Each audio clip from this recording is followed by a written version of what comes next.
King Kong, 1933. When King Kong stomped on screens in 1933, it wasn't just the special effects or the terrifying giant ape that shocked audiences. It was what they didn't see that became a legend. One infamous scene, cut before the film's official release, remains one of the most disturbing ever conceived during the golden age of Hollywood. Known as the Spider Pit sequence, it took place just after Kong shakes a group of sailors off a log bridge into a deep chasm. In the final version, their fate is left to the imagination. But originally, the men didn't just fall.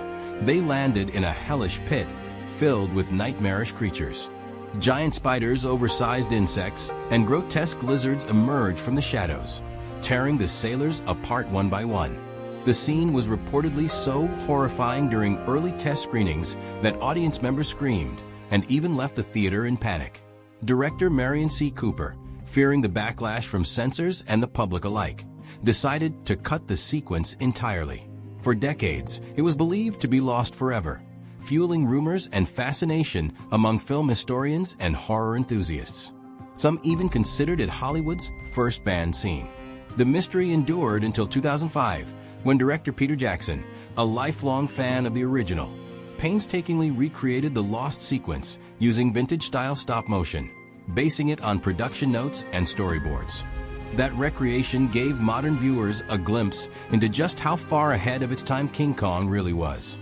The original Spider Pit scene stands as a reminder that sometimes the most terrifying moments in cinema are the ones we never get to see, not because they were poorly made, but because they were simply too much for audiences to handle. The Outlaw, 1941. When Howard Hughes set out to make The Outlaw in 1941, he wasn't just trying to create another Western. He was crafting a controversy. The film is most famous for launching Jane Russell into stardom, but behind the scenes, it was nearly buried by a storm of censorship.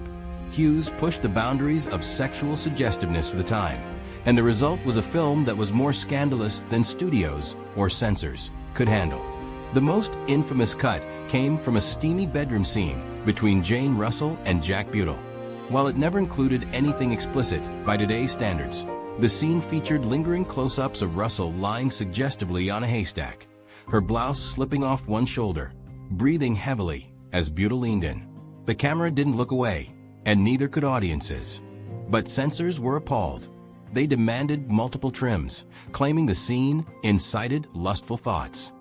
Hughes, never one to back down, even engineered a custom bra to enhance Russell's figure, further infuriating the Production Code Administration. When the film finally premiered, local bans, protests, and delayed releases followed it across the country. Even with the edits, or maybe because of them, The Outlaw became notorious. Hughes cleverly turned the censorship into free marketing, drumming up public demand by making the film feel forbidden. The result? Massive box office success, but only after years of pushback.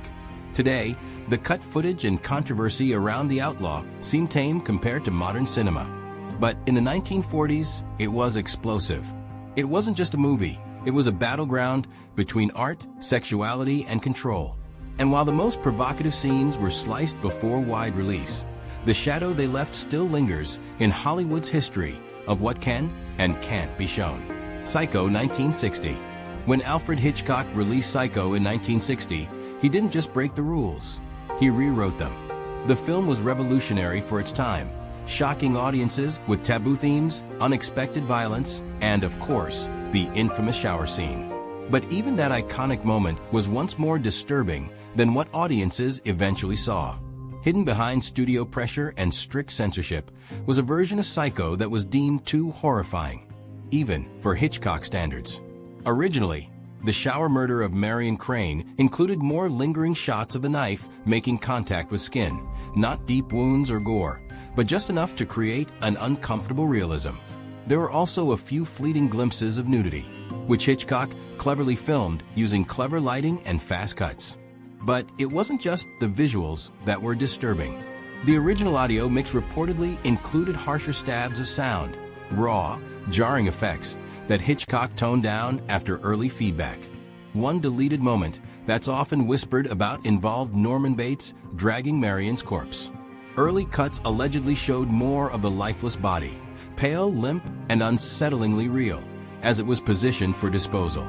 Censors pushed back hard, demanding trims to reduce the sexual brutality of the scene, a phrase that hadn't even been coined yet in film critique. Despite the cuts, Psycho changed everything.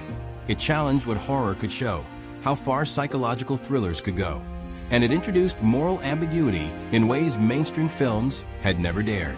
But knowing what Hitchcock almost released makes it even more haunting.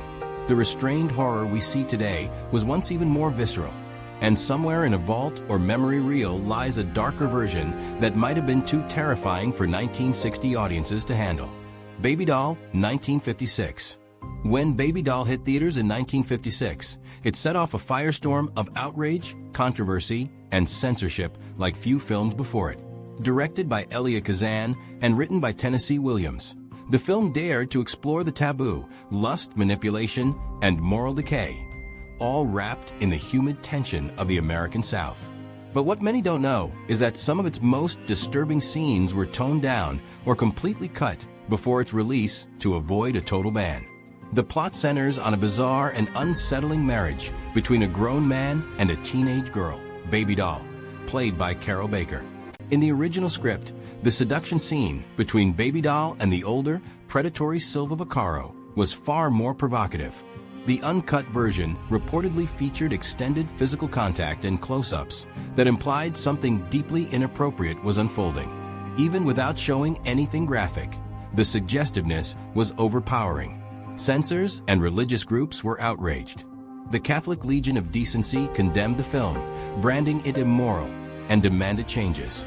Under pressure, Kazan was forced to trim or remove some of the more suggestive moments, not because they were explicit, but because of what they insinuated. The studio feared boycotts, bans, and a public relations nightmare. Yet even in its censored form, Baby Doll sparked national outrage. Entire cities refused to screen it. Protesters picketed outside cinemas. But beneath the scandal, critics recognized its brilliance, a biting satire wrapped in Southern Gothic drama, with performances that still unsettle to this day. Had those cut scenes remained, Baby Doll might never have seen the light of day. But their very absence, the way the film teases and torments without showing too much, made it even more disturbing. Sometimes, it's what's implied that truly haunts. The 7-Year Itch, 1955.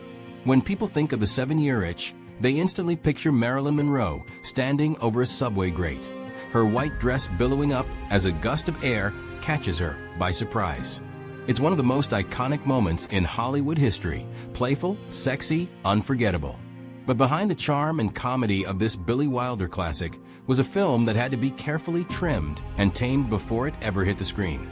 Based on a daring Broadway play, the original story of the 7-Year Itch was far more risque.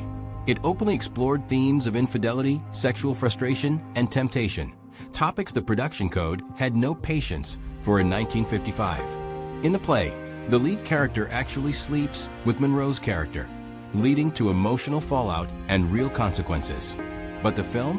That plot point was wiped clean. Censors demanded the affair be removed entirely. No suggestion of sex. No crossing the line.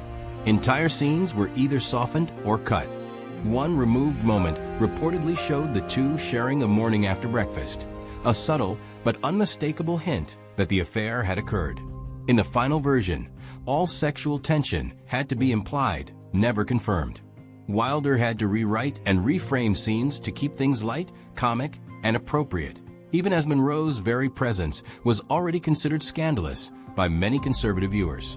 Even the famous subway dress scene had to be reshot after the original outdoor version drew massive crowds and angry husbands. What audiences saw in theaters was the toned-down studio version, the original being far more revealing. The 7-Year Itch may seem innocent today, but it walked a razor-thin line in its time. And what was cut before release only highlights how provocative it really was. A film remembered for a dress, and 1,000 things left unsaid. The Blue Angel, 1930. The Blue Angel wasn't just a film, it was a cinematic thunderclap. Released in 1930, it introduced the world to the mesmerizing, smoky-voiced Marlene Dietrich and transformed her into a global icon of sexual power and moral ambiguity. But buried beneath the film's sultry surface lies a version far more raw and disturbing, one that was trimmed down to avoid scandal in both Europe and America. Set in a seedy cabaret, The Blue Angel tells the story of a respected professor who spirals into humiliation and madness after falling for the seductive nightclub singer Lola Lola. In early cuts of the film, Lola's performances were much more suggestive, her costume changes more revealing, and her interactions with men downright provocative. The censors weren't having it. The German authorities, and later the American Hays Office, insisted on trimming or softening the scenes that showed Dietrich's uninhibited allure, fearing they would incite moral decay. But perhaps the most haunting cuts came from the professor's downfall. In original versions, his degradation was portrayed with brutal clarity. Scenes of him being mocked, forced to bark like a dog, and ultimately losing every shred of his dignity at Lola's feet. Some early prints reportedly featured harsher visuals that made his transformation into a broken clown all the more disturbing. These scenes were considered too psychologically intense and humiliating for mainstream audiences. Even with its censorship, The Blue Angel remains a haunting study of obsession, power, and ruin. But what was removed? The raw sexuality and the full scope of psychological collapse only deepens its mystery. Had those moments remained, the film might have been banned entirely. Instead, they live in whispers, reminding us that The Blue Angel was almost too provocative for even the boldest era of cinema.